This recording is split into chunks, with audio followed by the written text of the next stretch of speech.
Hello everyone, welcome back to this series.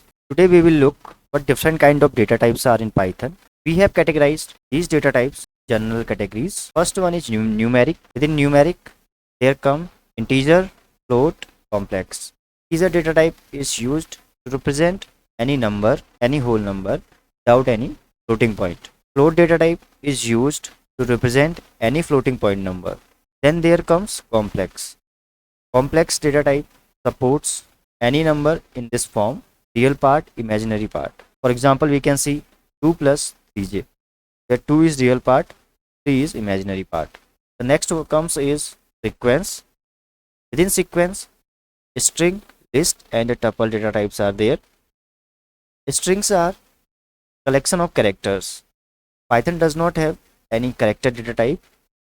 If we want to represent any character, we have to create a string with single character.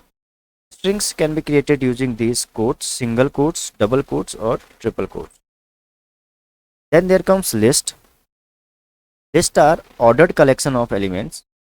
These elements can be of different data types like integer, floating point number or strings or combination of all.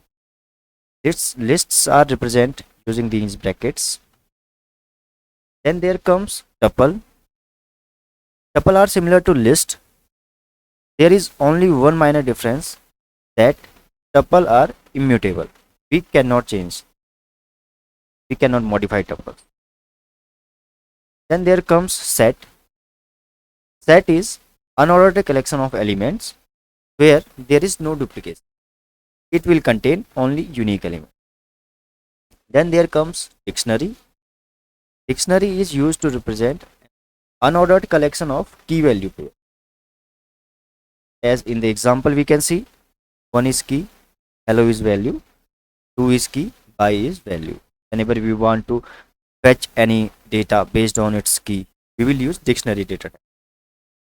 Then there comes boolean. Boolean has two default values, one is true, one is false.